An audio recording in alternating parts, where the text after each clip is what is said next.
Bismillahirrahmanirrahim. Assalamualaikum warahmatullahi wabarakatuh. Waalaikumsalam warahmatullahi wabarakatuh. Innal hamdalillah nahmaduhu wa nasta'inuhu wa nastaghfiruh wa na'udzu billahi min shururi anfusina wa min sayyiati a'malina. Man yahdihillahu fala mudilla lahu wa man yudlil fala hadiya lahu. Ashhadu an la ilaha illallah wahdahu la syarika lah wa ashhadu anna Muhammadan abduhu wa rasuluh salawatullahi wa salamuhu alaihi wa ala alihi wa ashabihi wa sallama tasliman katsira. Amma ba'du. Ma'asyiral muslimin wal muslimat rahimani wa rahimakumullah. Alhamdulillah, kita bersyukur memuji Allah Subhanahu wa taala atas segala limpahan rahmat serta karunia yang Allah Subhanahu wa taala masih berikan kepada kita sampai detik ini. Salawat beriring salam semoga senantiasa tercurahkan kepada baginda Nabi Muhammad sallallahu alaihi wasallam, kepada keluarga beliau, sahabat beliau, dan orang-orang yang senantiasa istiqamah di atas sunnah beliau hingga akhir zaman. Insyaallah dengan izin Allah, di kesempatan malam hari ini kita akan melanjutkan pembahasan tentang kepengurusan janaiz yang di pertemuan sebelumnya kita sudah menyinggung tentang pembahasan tentang memandikan mayit atau memandikan jenazah. Prinsip yang harus kita ingat jamaah yang dimuliakan oleh Allah, bahwa disebutkan kata para ulama an-nisa syaqaiqur rijal, bahwasannya yang namanya perempuan itu adalah saudara kandung bagi laki-laki. Artinya banyak hukum di dalam Islam, ketika hukum itu diterapkan kepada laki-laki, maka diterapkan juga kepada perempuan. Kecuali ada hal-hal yang memang dikhususkan oleh syariat. Berkaitan dengan memandikan jenazah kemarin, ada beberapa hal yang membedakan antara memandikan atau kepengurusannya untuk laki-laki dan juga perempuan. Di antara yang berbeda yaitu apabila jenazah tersebut adalah perempuan, kata para ulama, fa in kana al-mayyit imra'ah, apabila mayit tersebut adalah perempuan, nuqidha ra'suha wa ghussila, setelah dimandikan, thumma ja'ala thalathata qurunin, yaitu rambutnya diikat atau dikepang menjadi 3. An-nasiyah, yang pertama adalah bagian ubun-ubun, wal janibain, kemudian samping kanan dan samping kiri. Hal yang harus diingat juga terkait memandikan jenazah, ketika kita sudah sebutkan bahwa yang namanya aurat mayit itu harus dijaga, khususnya ketika memandikan. Kata para ulama, ketika seseorang memandikan dan harus menyentuh bagian aurat mughalladhahnya, alat vitalnya, maka jangan sampai dia hanya menggunakan sarung tangan yang tipis, karena menyentuh bagian tertentu, meraba sesuatu itu sama dengan melihatnya. Artinya ketika menyentuh bagian kelamin, mohon maaf, dia harus menggunakan kain yang tebal. Kalau bisa seperti handuk yang diikat di tangan, karena sesungguhnya menyentuh sesuatu, bisa meraba tekstur itu sama seperti melihat. Melihat saja kita tidak boleh, begitu juga dengan menyentuh teksturnya. Kemudian jamaah yang dimuliakan oleh Allah Subhanahu wa taala, kita sekarang berpindah ke pembahasan tentang mengkafani jenazah. Nabi sallallahu alaihi wasallam bersabda, "Idza kaffana ahadukum idza kaffana ahadukum falyuhsin kafanahu." Apabila di antara kalian ada yang ingin mengkafani saudaranya, maka perbaguslah, kata Nabi. Perbaguslah kepengurusan mengkafani jenazah tersebut. Apa yang dimaksud dengan memperbagus kafan? Disebutkan oleh Imam An-Nawawi rahimahullahu ta'ala, yang pertama adalah an-nadhafah. Kain yang dijadikan untuk kafan adalah kain yang bersih. Yang kedua adalah naqa'uhu wa kathafatuhu. Yang kedua adalah suci dan tebal. Artinya jangan atau dihindari mengkafani seseorang itu dengan kain yang tipis. Kemudian yang ketiga, hendaknya kain kafan tersebut menutupi seluruh tubuh dari si mayit. Kemudian kata Imam An-Nawawi, walaisal murad bi ihsanihi al-mughalah. Yang dimaksud dengan mengkafani itu bukan membeli kain kafan yang mahal, bukan. Ya. Dengan sebagian adat juga ya, biasanya kain kafan itu ditulis dengan ada ukiran-ukiran atau ada bordiran-bordiran tertentu, bukan. Dituliskan ayat-ayat Al-Quran. Ini perbuatan bid'ah. Ya. Tidak diajarkan oleh Rasulullah Sallallahu Alaihi Wasallam. Jadi yang dimaksud dengan memperbagus kafan itu 3 kriterianya, kata Imam Nawawi: bersih, suci dan tebal. Kemudian juga kafan tersebut menyeluruh, ya, bisa membungkus seluruh jasad si mayit. Lihatlah kepada sahabat yang mulia Abu Bakar As-Siddiq radhiyallahu anhu, ya. Beliau bisa kita jadikan contoh. Beliau ketika di akhir kehidupannya statusnya sebagai apa, jemaah? Khalifah.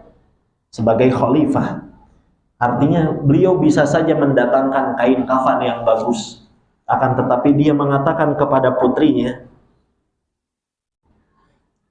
ketika melihat kain yang pernah beliau jadikan untuk berihram, ya, zaman dulu itu para sahabat menjadikan kain ihram mereka bukan hanya untuk sekali pakai, ya. Bahkan dalam kehidupan sehari-hari mereka gunakan itu sehingga menjadi lusuh. Ketika Abu Bakar melihat kain ihramnya, dia mengatakan, "Igsilu thawbi hadha wazidu alaihi thawbain." Tolong nanti cuci kain ini dan tambahkan 2 helai kain lagi. Fakaffinuni fiha. Jadikan kain ihram itu sebagai untuk mengkafaniku ketika aku meninggal, kata Abu Bakar. Apa kata Aisyah? Aku berkata kepada ayahku, inna hadza khalaq, wahai ayahanda, kain ini sudah lusuh, sudah usang, warnanya sudah tidak putih lagi, ya, seperti baru. Apa kata Abu Bakar, jemaah? Innal hayya ahaqqu bil jadid minal mayyit. Sesungguhnya orang yang hidup lebih berhak untuk mendapatkan yang baru daripada orang mati. Orang yang hidup lebih berhak untuk mendapatkan sesuatu yang baru dibandingkan orang yang sudah mati, kata beliau. Karena sesungguhnya orang yang mati itu akan bercampur dengan tanah. Tidak usah berlebihan. Ini mempertegas apa yang disampaikan oleh Imam An-Nawawi. Jadi jangan mencari kain-kain yang terlalu berlebihan, ya. Kemudian jamaah yang dimuliakan oleh Allah Subhanahu wa taala, untuk pengadaan kafan Maka para ulama juga menjelaskan bahwa kain kafan ini diambilnya dari harta si mayit, bukan dari harta keluarga yang ditinggalkan. Ya. Bukan dari keluarga yang masih hidup, bukan, tapi dari harta si mayit itu. Dan pengadaan pembiayaan kepengurusan jenazah itu harus lebih didahulukan dibandingkan hutang ataupun wasiat, ya, atau bahkan sebelum berbagi waris. Jadi sebelum hutang dan wasiat. Kemudian kata para ulama, seandainya orang tersebut adalah orang yang fakir, yang tidak memiliki harta, maka yang paling berhak untuk mendatangkan kafannya adalah keluarga yang dinafkahi ketika masih hidup. Kalau saya berarti menafkahi istri saya, menafkahi anak-anak saya. Seandainya nanti saya fakir, maka yang membelikan kain kafan saya adalah istri atau anak-anak saya. Yang kedua, haknya yang harus mendatangkan, seandainya keluarga itu tidak sanggup, maka dibebankan kepada Baitul Mal. Kemudian yang ketiga adalah kalau misalkan Baitul Mal juga susah, ya, maka dibebankan kepada kaum muslimin. Ya. Kemudian jamaah yang dimuliakan oleh Allah Subhanahu wa Ta'ala, sifat dari kain kafan yang disunahkan oleh Nabi Shallallahu Alaihi Wasallam adalah berwarna putih. Kata Nabi Shallallahu Alaihi Wasallam, ilbasu min thiyabikum al-bayad. Kenakanlah pakaian oleh kalian, ya. Kalau kalian ingin memakai pakaian, pakailah pakaian yang berwarna putih. Fa innahu khairu thiyabikum. Karena sesungguhnya pakaian putih itu pakaian yang terbaik. Wa kafinu fiha mautakum. Dan apabila kalian ingin mengkafani seorang yang meninggal dunia, maka kafanilah dengan kain yang berwarna putih. Ini umum jemaah. Kata para ulama, sabda Nabi Shallallahu Alaihi Wasallam ini umum.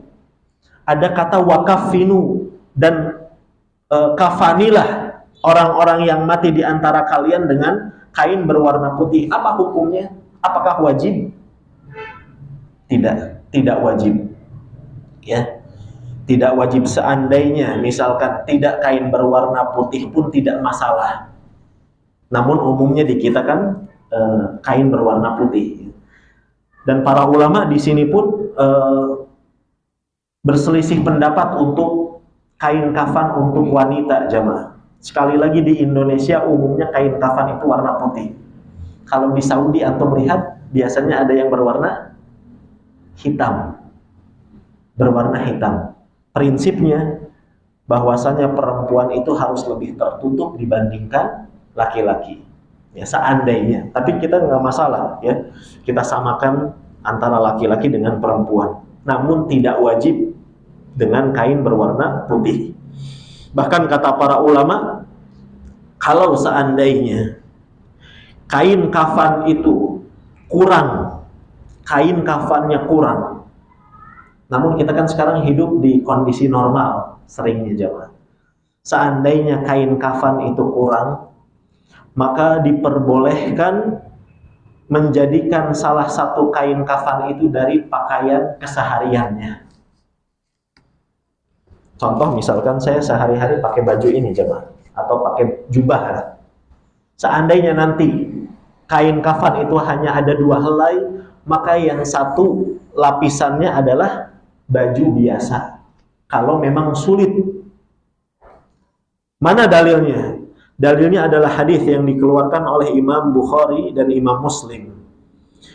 Ketika ada seorang tokoh munafik. Siapa? Abdullah bin Ubay bin Salul laknatullah alaih. Ketika Abdullah bin Ubay bin Salul ini meninggal, kita tahu ya, pengaruh kejahatannya Abdullah bin Ubay bin Salul itu sangat-sangat besar kepada Rasulullah, kepada Islam. Beliau jahat, contohnya kejahatan beliau yaitu dengan memfitnah istri Nabi Shallallahu Alaihi Wasallam yang bernama Aisyah, yang dituduh berzina dengan Sofwan bin Mu'attal radhiyallahu anhu. Sampai sebagian sahabat pun terhasut. Ali bin Abi Thalib pun mendengar ketika dimintai saran oleh Nabi, "Wahai Ali, bagaimana pendapatmu tentang Aisyah?" Apa kata Ali bin Abi Thalib? "Wahai Nabi, sesungguhnya perempuan-perempuan itu masih banyak. Ya, kalau engkau menceraikan Aisyah tidak masalah. Kalau perempuan di luar sana masih banyak." Seakan-akan Ali ini terpengaruh dengan hasutannya Abdullah bin Ubay bin Salul dan masih banyak sahabat-sahabat yang lain.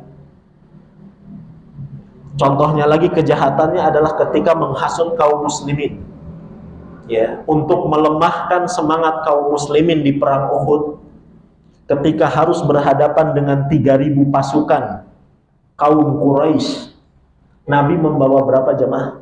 1.000, 1:3. Ketika sampai di tengah perjalanan, Abdullah bin Ubay bin Salul menghasut, ya, orang-orang yang ketika itu berperang dengan Nabi untuk kembali ke Madinah. Akhirnya mundurlah 300, sisa 700. Kata para ulama, kenapa Abdullah bin Ubay bin Salul menghasutnya di tengah jalan, bahkan setelah sampai di Uhud? Kenapa jemaah? Kalau misalkan dari awal itu Nabi Shallallahu Alaihi Wasallam sudah prepare gitu, sudah mentalnya sudah menguatkan dulu. Tapi ini ketika sudah di Uhud, menjelang sampai di Uhud baru mundur, itu kan apa ya? Membuat psikis para sahabat juga rusak. Ini jahatnya Abdullah bin Ubay bin Salul. Nah, ketika Abdullah bin Ubay bin Salul ini meninggal dunia, datang putranya yang bernama Abdullah. Bapaknya namanya Abdullah, anaknya juga namanya Abdullah. Yang lebih berhak mendapatkan gelar Abdullah itu anaknya daripada bapaknya, hamba Allah. Ketika bapaknya meninggal, datanglah Abdullah, putranya, Abdullah bin Ubay bin Salul. Dia mengatakan, "Wahai Rasulullah, a'tini qamisak, berikan gamismu." Apa yang dimaksud dengan komis ya? Kalau sekarang kita nyebutnya gamis. Gamis itu adalah pakaian yang ada lengannya. Berikanlah komismu, gamismu untuk dijadikan kafan, ya, untuk ayahku, agar aku jadikan kafan untuk ayahku. Maka kata Nabi Shallallahu Alaihi Wasallam, kemudian Nabi pun memberikan bajunya. Nah, ini dalil kata para ulama boleh mengkafani mayit dengan komis. Tsumma sa'alahu an yusalliya. Tidak sampai di situ kata Abdullah, "Wahai Rasul, tolong sholatkan juga ayahku." Padahal orang munafik, banyak berbuat jahat kepada Nabi. Kemudian kata Nabi Shallallahu Alaihi Wasallam, "Baik, saya akan menyolatkan ayahmu." Ya. Melihat respon Rasulullah Shallallahu Alaihi Wasallam, Umar menarik baju Nabi, Pak. Lihat, saking tidak bisa menahannya, greget. Umar bin Khattab ketika itu fa'akhadha bi thawbi Rasulillah, diambil, ditarik bajunya Rasulullah. "Wahai Rasul, apakah engkau akan menyolati orang yang telah dilarang oleh Allah Subhanahu wa taala untuk kita mensolatkannya? Dia adalah orang kafir." Maka kata Nabi Shallallahu Alaihi Wasallam, innama khayyarani Allah, wahai Umar, sesungguhnya aku tidak dilarang. Aku itu hanya diberikan pilihan. Apa kata Allah? Istaghfir lahum. Engkau memohonkan ampun untuk orang-orang kafir, orang-orang munafik, atau la tastaghfir lahum, atau engkau tidak memohonkan ampun In tastaghfir lahum sab'ina marrah, ya, sama saja kata Allah, kamu memohonkan ampun atau tidak memohonkan ampun sama saja. Lan yaghfirallahu lahum, Allah itu tidak akan mengampuni mereka. Saya itu tidak dilarang, hanya diberikan pilihan saja. Kemudian ketika Nabi Shallallahu Alaihi Wasallam sholat, setelah sholat langsung turun ayat lain, wala tusolli ala ahadin minhum mata abada. Jangan engkau sholat wahai Muhammad, mensolatkan mereka untuk selama-lamanya. Jadi yang benar siapa? Umar.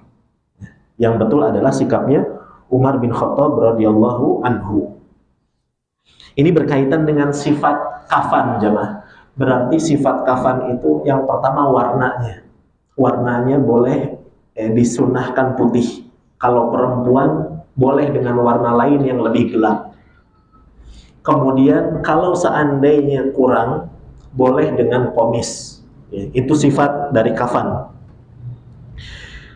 Sekarang kita beranjak kepada cara mengkafani mayit, jamaah yang dimuliakan oleh Allah. Jadi hukum mengkafani itu sama dengan hukum yang berkaitan dengan jenazah. Aglabnya, kebanyakannya adalah fardu kifayah. Mulai dari memandikan fardu kifayah, mengkafani hukumnya apa? Fardu kifayah juga. Dan ini disimpulkan dari perintah Nabi Shallallahu Alaihi Wasallam kepada para sahabatnya. Di antaranya ketika ada sahabat yang kemarin diinjak lehernya oleh onta dan meninggal dunia ketika ihram, kata Nabi Shallallahu Alaihi Wasallam, wa kaffinu, kafani dia fi thawbaini, dengan 2 helai kain ihramnya. Jadi khusus untuk orang yang berihram, yang dijadikan kain kafan adalah kain ihramnya itu dengan 2 helai. Normalnya laki-laki berapa jemaah? 3. Sebagaimana hadis dari Aisyah radhiyallahu anha, hadis yang diriwayatkan oleh Imam Bukhari, anna Rasulullah sallallahu alaihi wasallam kuffina fi 3 athwabin yamaniyatin bidin, bahwasannya Rasulullah sallallahu alaihi wasallam dikafani, dibungkus dengan 3 helai kain kafan yang berasal dari kota Yaman yang warnanya putih. Laisa fiha qamisun wala imamah, ditegaskan oleh Aisyah, semua helai kain itu tidak ada yang berbentuk gamis dan tidak ada yang berbentuk imamah. Tidak ada yang berbentuk imamah seperti kerudung, Pak. Ya, semuanya betul-betul dihamparkan begitu. Tayyib. Bagaimana cara mengkafani? Yang pertama, tentu disiapkan jamaah kain kafannya 3 helai untuk laki-laki. Untuk perempuan berapa helai? 5. Tapi sebagian ulama mengatakan boleh 3. Di antaranya pendapatnya Syekh Al-Albani dalam kitabnya Ahkamul Janaiz. Perempuan boleh dikafani dengan 3 kain kafan. Ya. Namun jumhur ulama lebih berpendapat kepada 5 helai kain kafan. Kenapa? Alasannya 2 jemaah. Yang pertama, 5 kain tersebut lebih menutup aurat atau jasad dari mayat wanita yang dikafani. Tadi pokoknya perempuan itu harus lebih tertutup. Alasan yang kedua, ada riwayat yang sahih, walaupun sebagian ulama melemahkan. Riwayatnya dari Ummu Atiyah. Masih ingat kemarin siapa Ummu Atiyah yang ikut memandikan Zainab, putri Nabi Shallallahu Alaihi Wasallam? Kata Ummu Atiyah, fakaffannaha fi 5 athwab. Kami mengkafani Zainab itu dengan 5 helai kain kafan. Wa khammarnaha kama yuhammarul hayy. Dan kami mengerudunginya sebagaimana mengerudungi orang yang hidup. Nah, di sini nanti terjadi perbedaan 3 helai dengan 5 helai itu untuk laki-laki dan perempuan. Bagaimana teknisnya jamaah? Baik, untuk laki-laki 3 helai itu teknisnya adalah betul-betul seluruhnya dibentangkan. Jadi 3 helai itu dibentangkan, bentangan yang pertama kemudian dilapisi dengan minyak wangi ya, ditaburi dengan minyak wangi, kemudian baru lapisan yang kedua, kemudian juga diletakkan minyak wangi, kemudian lapisan yang ketiga, baru diletakkan si mayit. Sedangkan perempuan tadi ada 5 helai kain kafan. Bebas Pak, ini bukan sesuatu yang wajib ya. Silahkan kalau memudahkan maka ikuti langkah ini yang dituntunkan ya, sebagaimana tadi Ummu Atiyah atau sebagian ulama diantaranya Syekh bin Baz rahimahullahu ta'ala. 5 kain kafan itu diapakan sih? Yang pertama dijadikan sarung. Berarti yang namanya sarung itu untuk menutup bagian bawah, katakanlah dari pusar ya sampai ke lutut, pokoknya dijadikan sarung. Yang pertama ini. Yang kedua, kata Syekh bin Baz rahimahullahu ta'ala, yang kedua dijadikan qamis, dijadikan gamis. Maksudnya gamis itu apa? Dibolongi tengahnya jamaah. Ini kain kafan misalkan, maka kain kafan itu disetting bagaimana tengahnya itu bolong, kemudian baru dimasukkan seperti kita ini. Kalau ini memudahkan, kalau misalkan sulit nggak apa-apa seperti laki-laki saja. 5 helai itu betul-betul semuanya dibentangkan. Kemudian kain yang ketiga untuk dijadikan apa? Dijadikan kerudung, sebagaimana kisahnya Ummu Atiyah. Kami memberikan kerudung untuk Zainab sebagaimana kerudung untuk orang yang hidup, dan wanita lebih paham.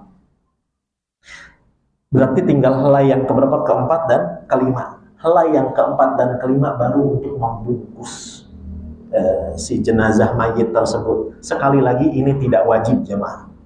Ya, kalaupun berbeda tidak masalah.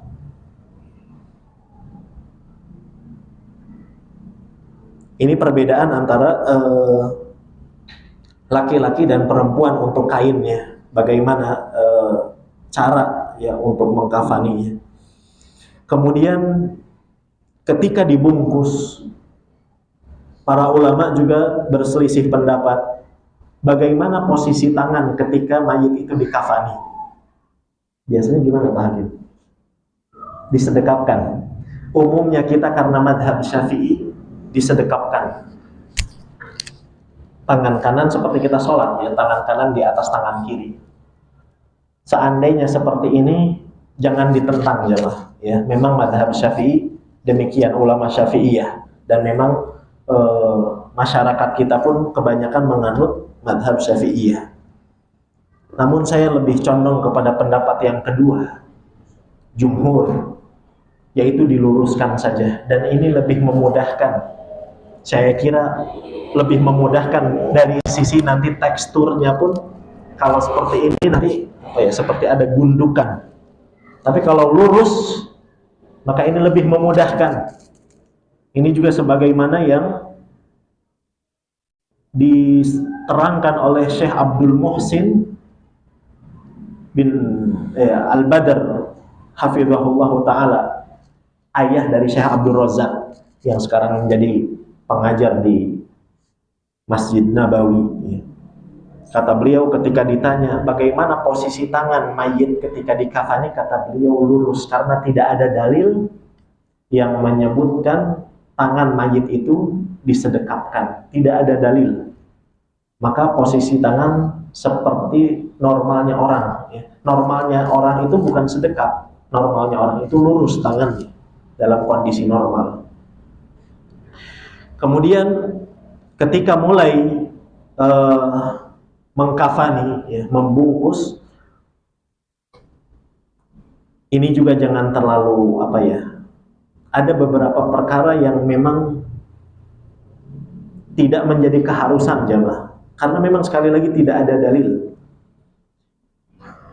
Ijtihad dari para ulama ketika membungkus mayit, ya, maka yang ditarik lebih awal kata para ulama adalah sisi bagian kiri, betul ya, sisi bagian kiri si mayit.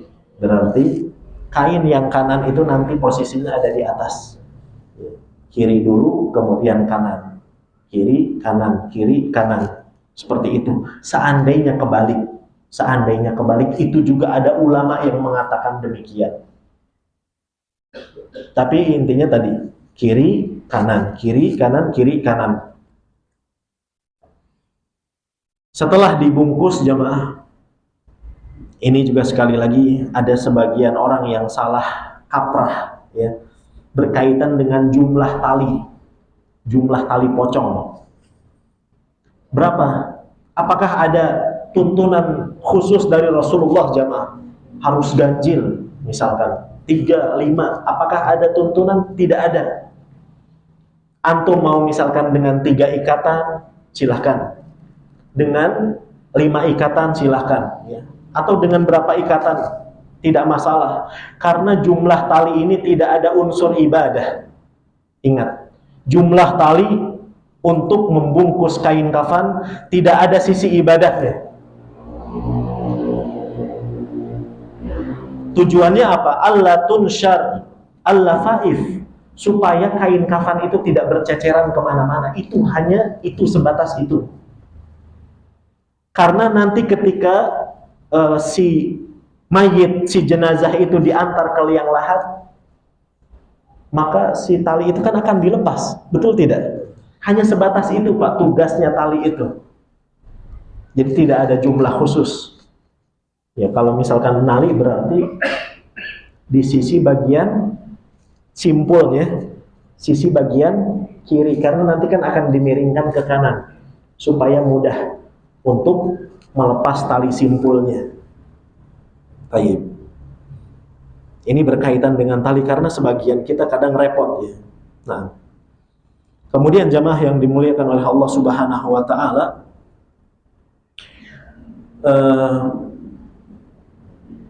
diusahakan ya untuk kain kafan ini, kata para ulama, harus lebih panjang dari tubuh mayit, dan ini normal. Namun sebagian ulama di antaranya Syekh Abdullah Saleh Fauzan, beliau menyarankan bahwa sisa kain kafan bagian kepala lebih panjang daripada sisa kain kafan bagian kaki. Bagian kepala sisanya, gimana kalau prakteknya di Nurul Ikhlas? Yang di kepala nih sisa kain kafannya yang nanti diikat pocong itu lebih panjang dibandingkan kaki. Untuk apa tugasnya? Apa namanya, tujuannya? Kata Syekh di sini, sehingga kain sisa itu bisa dilipat ke arah wajah. Wajah itu nanti tertutup kan Pak? Tidak terbuka. Nah itu ditambah lagi nanti dengan kain sisa dari yang bagian atas, kalau itu memudahkan. Jadi yang sisa bagian kaki lebih pendek. Kemudian jamaah yang dimuliakan oleh Allah Subhanahu wa taala,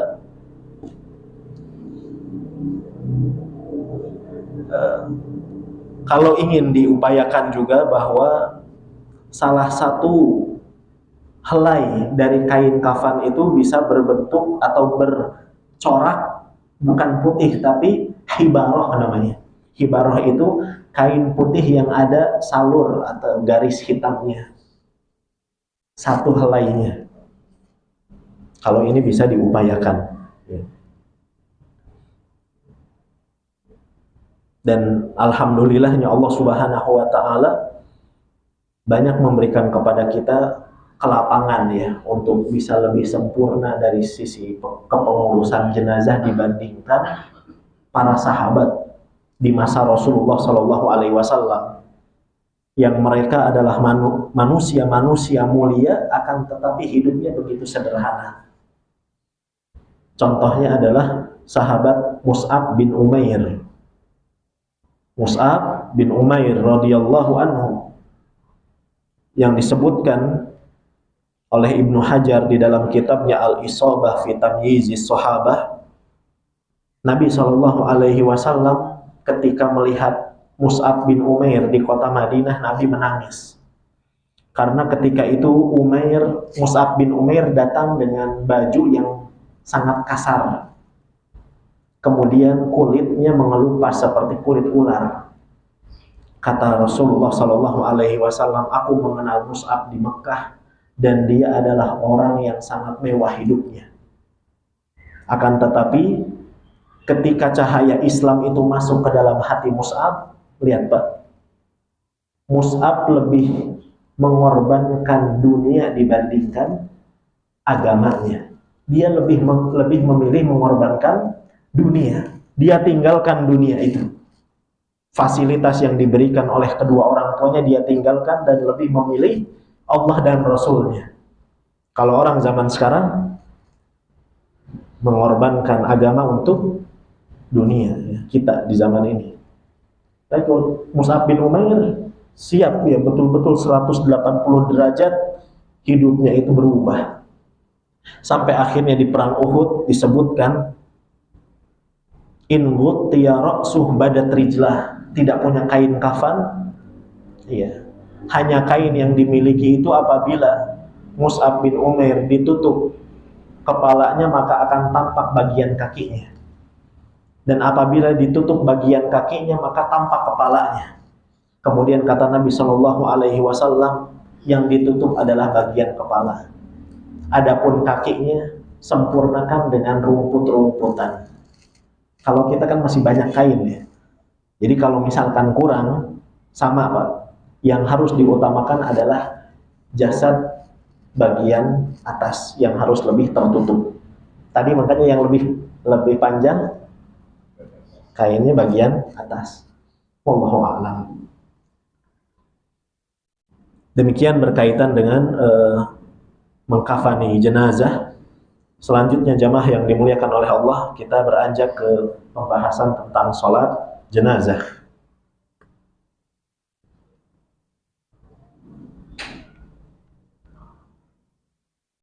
Sholatul janaiz ya, sama hukumnya seperti memandikan dan mengkafani, yaitu fardu kifayah. Apabila dikerjakan oleh sebagian maka gugur untuk sebagian yang lain. Tapi kalau misalkan tidak ada yang menyolati, tidak ada yang mengkafani, tidak ada yang memandikan, maka semuanya berdosa. Namun untuk sholat ini kata para ulama ada beberapa pihak yang gugur. Artinya kalau kita tidak sholat pun tidak apa-apa. Semuanya Ustadz? Iya semuanya. Siapa pihak yang kita tidak diperbolehkan untuk tidak mensolatkannya? Diperbolehkan dan kita tidak menyolatkannya. Yang pertama adalah orang yang mati syahid di medan perang. Dalilnya adalah hadis yang diriwayatkan oleh Imam Abu Dawud. Hadis ini hasan jamaah. Anna Nabiyya sallallahu alaihi wasallam marra bi Hamzah wa qad muthila bihi. Di peristiwa perang Uhud, Nabi sallallahu alaihi wasallam pernah melewati jenazah pamannya yang bernama Hamzah. Dan ketika itu kondisi Hamzah sudah dimutilasi oleh Wahsy, sudah dimutilasi, sudah beberapa bagian tubuhnya sudah dicincang-cincang. Walam yusalli ala ahadin minasyuhada'i ghairihi.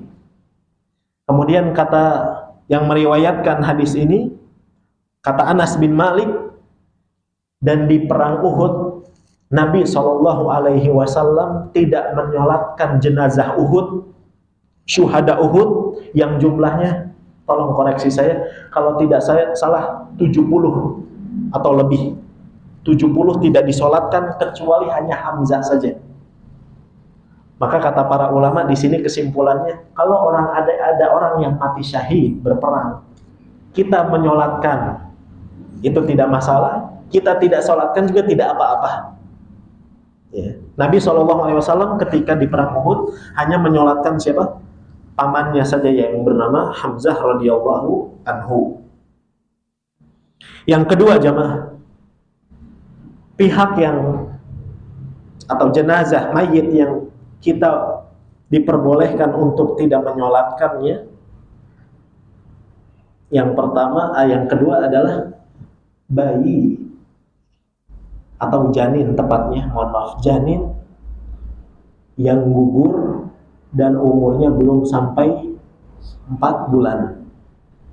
Ini para ulama sepakat ya, tidak usah disolatkan, tidak masalah. Kalau misalkan janin tersebut sudah berumur 4 bulan lebih,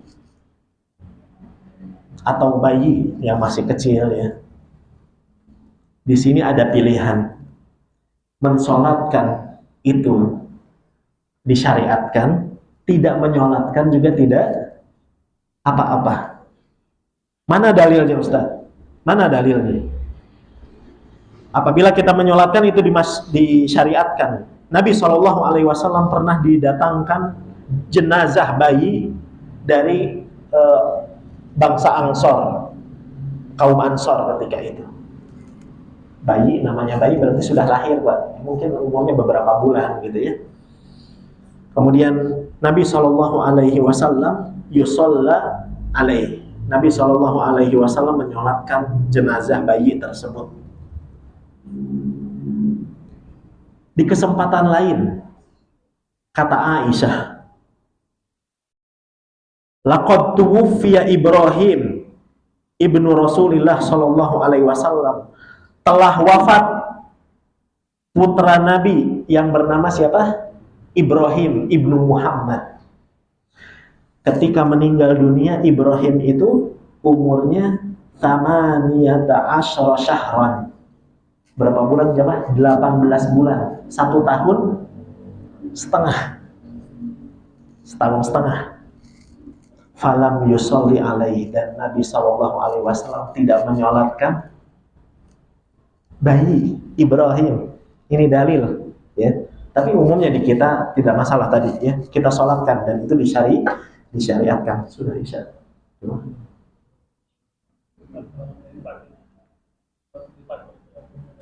4 menit lagi. Baik, ini jadi tadi hukum asal dari sholat jenazah itu fardu kifayah. Tapi ada pihak-pihak yang kefarduan fardu kifayah ini betul-betul bisa gugur. Di antaranya yang pertama tadi untuk orang yang mati syahid, dan yang kedua untuk janin yang keguguran. Kemudian jamaah yang dimuliakan oleh Allah Subhanahu wa taala, berkaitan dengan sholat jenazah. Yang pertama, bagaimana memposisikan ya, bagaimana memposisi atau meletakkan jenazah tersebut. Bagaimana memposisikan jenazah tersebut? Di arah mana kepalanya? Ya. Maka kata para ulama, yang ini disebutkan oleh Syekh Ibnu Utsaimin rahimahullahu taala, bahwa kepala di arah kanan kiblat. Berarti sebelah sini jangan. Betul ya? Jadi kepala di arah kanan kiblat. Kemudian kaki di kiri. Dan ini sekali lagi bukan keharusan. Ada sebagian jamaah ketika posisi kepalanya salah, Ustaz ulangi lagi sholatnya katanya. Ini bukan kewajiban, Pak. Posisi kepala nih maksudnya. Kalau seandainya keliru gitu, lupa ini gimana nih? Jangan ribut. Ini masalah posisi kepala jenazah, tidak usah diributkan. Yang bagus tadi di arah kanan. Seandainya tidak di arah kanan pun, di kiri tidak masalah. Ya. Kemudian yaqiful imam inda ra'sil mayyit idza kana al-mayyitu rajulan. Yang harus dipermasalahkan adalah posisi imam, bukan posisi mayit. Di mana posisi imam? Kalau misalkan kepala jenazah itu di sini, maka kalau mayatnya adalah laki-laki, maka harus sejajar dengan kepala. Kalau kepalanya di sini, berarti di sini imamnya. Kalau mayatnya kepalanya di sini, berarti di sini. Itu yang harus dipermasalahkan, imamnya, bukan mayatnya. Wa inda wastiha idza kanat untha, dan di bagian tengahnya, pinggangnya, perutnya, apabila jenazah tersebut adalah perempuan. Dalilnya adalah hadis yang diriwayatkan oleh Imam Ibnu Majah dari sahabat Anas bin Malik radhiyallahu anhu. Kata Abu Ghalib Al-Bahili, aku melihat Anas bin Malik, beliau pernah mensolatkan jenazah seorang laki-laki. Ternyata Anas bin Malik solat, dia berdiri sejajar dengan kepala si mayit tersebut. Tiba-tiba didatangkan lagi jenazah yang jenisnya adalah perempuan. Ternyata Anas bin Malik posisinya merubah, yang tadinya di kepala jadi di tengah. Kemudian ditanya oleh jamaah, ya Abu Hamzah, kunyahnya Abu Anas bin Malik, Abu Hamzah, wahai Abu Hamzah, apakah sholat yang engkau lakukan itu dikerjakan juga oleh Rasulullah SAW ketika beliau masih hidup?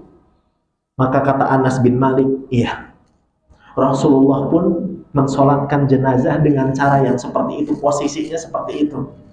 Maka kata Abu Ghalib, wahai orang-orang, wahai kaum muslimin, ihfadu, hafalkan ini, hafalkan cara mensolatkan jenazah ini. Jadi ada perintahnya. Kadang mungkin kita lupa jauh. Baik, kita jeda adzan isya terlebih dahulu. Wassallallahu wasallam ala nabiyyina Muhammad.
حي على الفلاح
Kita lanjutkan sedikit jamaah berkaitan dengan sholat jenazah. Alhamdulillah wassalatu wassalamu ala rasulillah wa ala alihi wa ashabihi wa mawala. Amma ba'd. Tadi kita di poin tentang posisi imam, ya. Ini kalau misalkan tadi yang disebutkan apabila jenazah itu berjumlah satu, laki-laki atau perempuan. Sekarang misalkan ada kejadian satu keluarga ketika rihlah, misalkan waliyadzubillah, kecelakaan semua, ibu, bapak, anak meninggal dunia. Bagaimana cara mensolatkannya jemaah? Apakah harus satu persatu atau langsung serentak, ya? Maka di sini para ulama menjelaskan diperbolehkan satu persatu, ya. Diperbolehkan satu persatu. Yang pertama misalkan bapaknya dulu, yang kedua ibunya. Boleh satu persatu. Boleh juga sekaligus. Boleh juga sekaligus. Dan ini yang dilakukan oleh sahabat Abdullah bin Umar. Ya. Anna ibn Umar shalla ala tis'i janaiz jami'an. Ibnu Umar pernah sholat yang ketika itu jumlah jenazahnya ada 9 orang. Jadi langsung disolatkan 9-9-nya dibariskan. Bagaimana cara membariskannya? Yang paling dekat dengan imam adalah laki-laki, ya, laki-laki dewasa. Kalau misalkan ada suami istri berarti si perempuannya itu posisinya lebih dekat dengan tembok, bukan dengan imam. Yang paling dekat dengan imam adalah suaminya. Kemudian agar posisi imam tadi sesuai dengan sunnah, maka nanti posisi si istri itu harus sedikit dinaikkan supaya posisi imam itu bisa sejajar dengan perutnya. Misalkan ini adalah laki-lakinya jamaah, maka wanitanya kepala sebelah sini, ya. Berarti perempuannya harus geser sebelah sini supaya bisa sejajar dengan kepala, berikut dengan perut atau pinggang dari perempuan, ya. Ini kalau misalkan bisa saja, ya, kejadian satu keluarga meninggal. Jadi boleh satu persatu atau boleh langsung sekaligus. Dan para ulama menyebutkan afdolnya sholat jenazah itu di luar masjid. Afdolnya sholat jenazah di luar masjid. Alhamdulillah, misalkan Nurul Ikhlas ini lebih luas lahannya. Seandainya di dalam masjid pun tidak apa-apa, nggak masalah, Pak. Ini nggak usah dipermasalahkan, ya. Karena kata para istri Nabi, kata Aisyah radhiyallahu anha, kami dulu ketika Sa'ad bin Abi Waqqas meninggal dunia, kami ikut mensolatkan, ya, perempuan ikut mensolatkan, ya. Kami ikut menyolatkan jenazah Sa'ad bin Abi Waqqas di dalam masjid. Begitu cepat manusia itu lupa dengan ilmu, kata Aisyah. Karena ada orang yang mempermasalahkan, ya Pak, ya, ketika sholat jenazah di dalam masjid langsung ditentang. Sahabiyah ketika itu menyolatkan Sa'ad bin Abi Waqqas di dalam masjid, ya. Memang bagusnya di luar.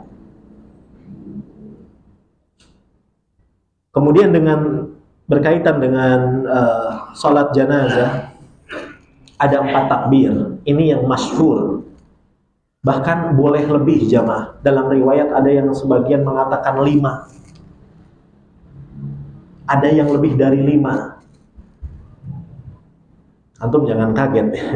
Kenapa kita belajar? Supaya kita tidak gampang menyalahkan orang. Masyhurnya jumlah takbir di dalam sholat janaiz itu adalah 4 kali. Takbir yang pertama adalah membaca surat Al-Fatihah. Tidak ada istiftah, tidak ada Allahumma ba'id baini, atau tidak ada subhanakallahumma wa bihamdika, tidak ada. Langsung Al-Fatihah. A'udzubillahi minasyaitonirrajim. Bismillahirrahmanirrahim. Langsung alhamdulillah. Boleh ditambah surat tidak, Pak? Boleh. Ya. Boleh ditambah surat, tapi yang ringan saja. Misalkan Al-Ikhlas. Mana dalilnya, Ustaz? Kita butuh dalil. Dalilnya adalah hadis yang diriwayatkan oleh Imam An-Nasai. Hadis ini sahih, jemaah. Disahihkan oleh Syekh Al-Albani rahimahullahu ta'ala. Kata Talhah bin Abdullah, "Shallaitu khalfa Ibni Abbas." Aku pernah sholat jenazah di belakangnya Ibnu Abbas. Siapa Ibnu Abbas? Paman Nabi SAW. Faqara'a bi Fatihatil Kitab wa surah. Dan siapa? Ibnu Abbas membaca surat Al-Fatihah dan juga surat. Wa jahara hatta asma'ana. Sampai-sampai ketika itu kata Talhah, Ibnu Abbas mengeraskan bacaannya. Alhamdulillahirabbil alamin. Jadi sedikit dikeraskan sampai-sampai kami bisa mendengar bacaan Al-Fatihah dan surat yang dibaca oleh Ibnu Abbas. Kata Ibnu Abbas setelah selesai sholat jenazah, sunnatu haqqun, sunnah wa haqqun. Apa yang kita kerjakan tadi adalah sunnah dan benar. Kenapa jamaah Ibnu Abbas mengeraskan bacaannya? Untuk mengajar, untuk tarbiyah. Nabi SAW juga pernah sholat di atas mimbar. Supaya apa? Tahu orang tuh, ini loh sunnah, bacaannya seperti ini loh. Gitu. Jadi ini di takbir yang pertama. Takbir yang pertama. Di takbir yang kedua, apa yang dibaca? Salawat. Dengan berbagai macam redaksinya silahkan. Salawat Ibrahimiyah silahkan. Allahumma sholli ala Muhammad wa ala ali Muhammad, ya, dan seterusnya. Kemudian di takbir yang ketiga, wa yukhallis lahu du'a, dan hendaknya di takbir yang ketiga, imam dan jamaah mengikhlaskan doa untuk si mayit. Allahumma gfir lahu warhamhu, ya. Bagaimana dengan domir, jamaah, kata ganti? Saya ditanya beberapa pekan yang lalu oleh salah satu jamaah. Dia nyalah-nyalahkan, Ustaz, kita kan kalau ibadah itu harus sesuai dengan sunnah Nabi, kata dia. Itu ada orang-orang kalau misalkan mengucapkan ucapan telah meninggal dunia fulan bin fulan, fulanah bin fulan. Berarti kalau fulanah yang meninggalnya perempuan. Doanya Allahumma gfir laha warhamha wa'afiha wa'fu anha. Kenapa pakai ha katanya? Padahal dari Nabi bacaannya adalah Allahumma gfir lahu. Saya katakan sah-sah saja, Pak. Maksudnya kalau kata para ulama, boleh, Pak. Memang antum mau jenazahnya laki-laki, mau jenazahnya perempuan, antum pakai hu, semua boleh. Allahumma gfir lahu warhamhu. Ustaz, ibu-ibu, iya. Kenapa? Hu itu kembali kepada mayit. Mayit itu dalam ilmu bahasa Arab mudzakkar. Jenisnya adalah laki-laki, namanya mayitun. Itu laki-laki, Pak. Yang namanya laki-laki itu menggunakan domir atau kata ganti hu. Mau laki-laki mau perempuan. Kalau misalkan pakai ha, berarti dia menyesuaikan dengan jenis kelamin. Jangan saling menyalahkan, ya. Jangan saling menyalahkan, belajar makanya. Kalau misalkan mayit tersebut adalah anak kecil tadi, anak kecil, bagaimana doanya, jemaah? Apakah anak kecil sudah punya dosa yang harus Allah ampuni? Belum, dia belum balik, umur 2 bulan, 1 bulan tadi, 1 tahun. Apakah sudah punya dosa? Kita doakan Allahumma gfir lahu. Maka kata Syekh Abdullah Shalih Fauzan, hendaknya kita mendoakan kedua orang tuanya. Allahumma gfir warham liwalidayhi. Ya Allah, berikanlah ampunan dan rahmatmu untuk kedua orang tuanya. Atau dengan beberapa redaksi doa, Allahumma ja'alhu faraton wa dhukhran liwalidayhi wa syafi'an mujaban. Ya Allah, jadikanlah si anak kecil ini adalah simpanan pahala untuk kedua orang tuanya pada hari kiamat kelak, dan menjadi syafaat yang akan betul-betul menyelamatkan kedua orang tuanya. Jadi yang didoakan adalah orang tuanya. Baik, ini di takbir yang ketiga jamaah. Kemudian takbir yang keempat, kalau kita ingin berdoa lagi tidak apa-apa. Imam Ahmad, murid dari Imam Syafi'i rahimahumullahu ta'ala, ketika beliau sholat jenazah di takbir yang keempat, beliau tambahkan Rabbana atina fid dunya hasanah wa fil akhirati hasanah wa qina adzabannar, kemudian baru salam. Boleh tambahkan doa, tapi doa yang singkat saja. Baik. Ini beberapa atau cara yang mungkin kita sering praktekkan jamaah yang dimuliakan oleh Allah. Ada beberapa permasalahan lagi berkaitan dengan sholat jenazah, namun karena waktu yang sempit ya, mungkin dilanjutkan nanti dengan pembahasan menguburkan jenazah. Insya Allah pertemuan minggu depan adalah pertemuan terakhir ya, berkaitan dengan kepengurusan jenazah. Sebelum ditutup barangkali ada pertanyaan jamaah. Ya. Yang pertama, sering sekali tuh habis orang maut setelah meninggal mayat itu, orang mempermasalahkan kedudukan mayat itu. Apakah yang mau diharuskan tuh kedudukan mayat itu setelah meninggal itu harus ke ada kiblat atau ada pada kanan atau apa gitu? Itu yang pertama. Yang kedua tentang salam. Salam itu kan ada yang sekali dan dua kali. Jazakallahu khairan atas pertanyaannya. Pertanyaan yang pertama berkaitan dengan posisi jenazah. Ketika hendak disolatkan saja boleh serong kanan, boleh serong kiri misalnya. Maka ketika baru dikafani atau misalkan baru dimandikan, tidak ada keharusan untuk menghadapkan jenazah itu ke arah kiblat. Tidak ada keharusan jemaah. Tidak ada keharusan. Kalau misalkan perkara-perkara yang seperti ini betul-betul ada keharusan, pasti Nabi sudah bersuara, pasti. Masuk WC pakai kaki kiri saja Nabi bersuara. Nabi mengajarkan. Ini yang lebih sakral dalam permasalahan yang orang lagi genting. Mustahil kalau memang itu ada tuntunannya, pasti Nabi SAW sudah memberikan tuntunan. Ya. Jadi tidak ada keharusan.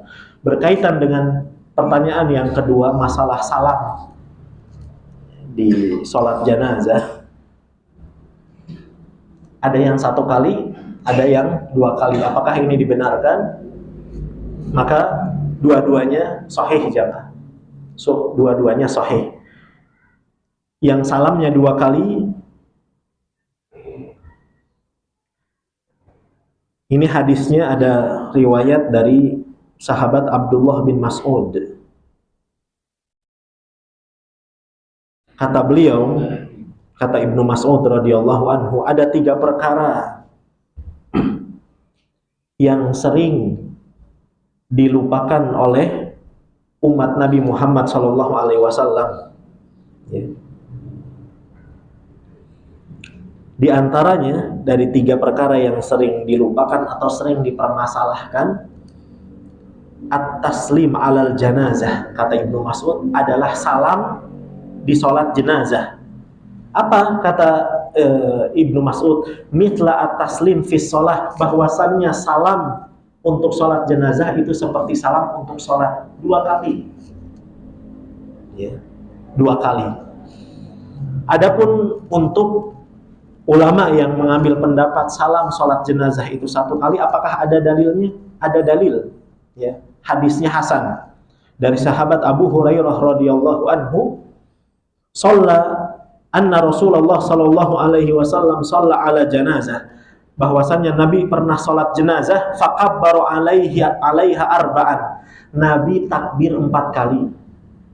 Wasallama taslimatan wahidah, dan Nabi hanya mencukupkan salamnya hanya satu kali. Jadi jangan saling menyalahkan ya. Untuk yang salam 1 kali pun itu tidak masalah, yang 2 kali juga tidak masalah jemaah.